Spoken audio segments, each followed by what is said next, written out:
I think that like tradition and culture and kind of passed down memories and stories are a huge thing of what brings students to all aspects of religious and spiritual life. So, and that is something that I'm glad feels relevant in both backgrounds. I do see how there is an attraction to some sort of tradition, especially when, people have been immersed in what has been called liquid modernity, when so much has been unstable.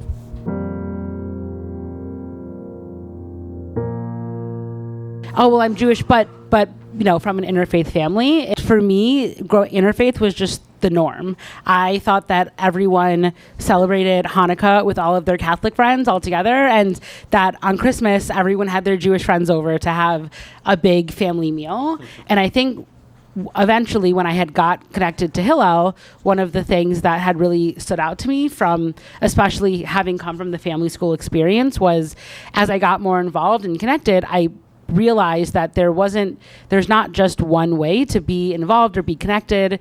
My background would be different. I grew up perhaps in a more strictly Catholic bubble. I'm from Iowa, where there was not a huge Jewish population.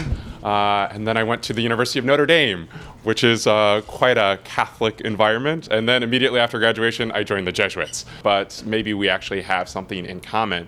I've had so many conversations just this week with people who are spiritually curious. I got an inquiry from a student who does not go to church and identifies as an agnostic, but he asked to have his dorm room blessed. Okay, so I did this on Friday, and then just yesterday, I got this grateful message from the student. There is something clearly going on in this young person's life, and I see this sort of thing regularly. I feel like that's very similar. There are so many students who it is so important to them to have a mezuzah on their door because of what it symbolizes of having a safe and blessed home. Yeah. And it is very Gen Z, and it makes sense. Right. And there's also an element I see of an attraction to that which they cannot necessarily get everywhere else. Many have talked about how, people are lonelier today than perhaps in the past, or we may spend less time with each other in person than perhaps we did in a previous generation. But at the same time, I do see how, especially for a generation that has been immersed in that, there's such a hunger for other people, for relationships. And also too, I'd say there's a much greater sensitivity around, issues related to mental health and so forth. People do various things. There's a soup kitchen in the neighborhood where a group of students goes every week. Some are connected to, tutoring at a school or help at a hospital. We have a homeless outreach called Labra that happens every week down at our Water Tower campus. And that's been really inspiring to see. But it's an outlet both for maybe those students I regularly see in church, but also students perhaps I never see at church, but they're engaged in the community in a significant way. Yeah, and I think a big part of Judaism is Jewish values and doing mitzvot. So it's really in doing good deeds and in repairing the world. It especially in a world that is very polarizing and politically motivated and really intense, regardless of all of that, to be able to come together.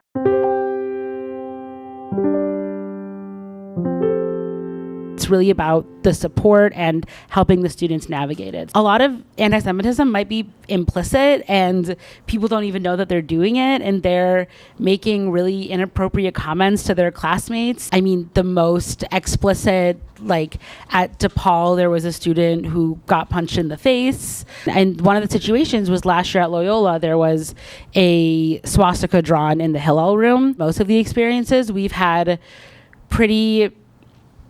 usually a pretty swift response from the university. And I heard about this particular incident, and at least as it was described, to me, the university, campus ministry took this very seriously. We can't control what other people are going to do and respond, and we just don't know what's going to come up. Metro Chicago Hillel, we are a subsidiary of JUF, the Jewish United Fund, so we are very lucky to have an entire team of people who are solely dedicated to dealing with these incidents, and they have so many resources and so much support. It's just really incredible to see the immediate rush to support a student in need. And so while not diminishing in any way the really sad and unfortunate incidents that have occurred, there is also a lot of life that is happening, in addition to those particular incidents that does, give you some encouragement.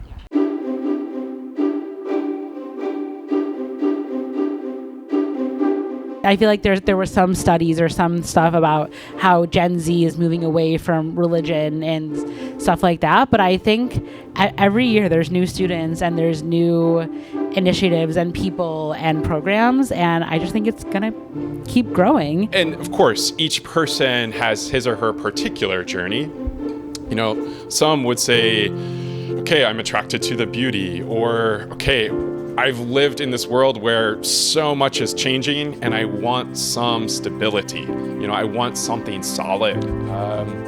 It's quite striking because on Sunday nights at our student mass at 9 p.m., the church is really rather full. And I just think especially seeing the relationships that come out of being involved not only in Jewish life, but just in spiritual life and the interfaith friendships that come out of it. And it gives me a lot of hope. I also am blown away at kind of the fresh eyes that some of these young people have as they sort of embrace a religious practice or identity, maybe for the first time. And so it's certainly energizing for me, and it helps me see how my categories are not necessarily their categories, and that this is a dynamic religious environment. Thank you both, Emily Kopka, Father Michael Rossman.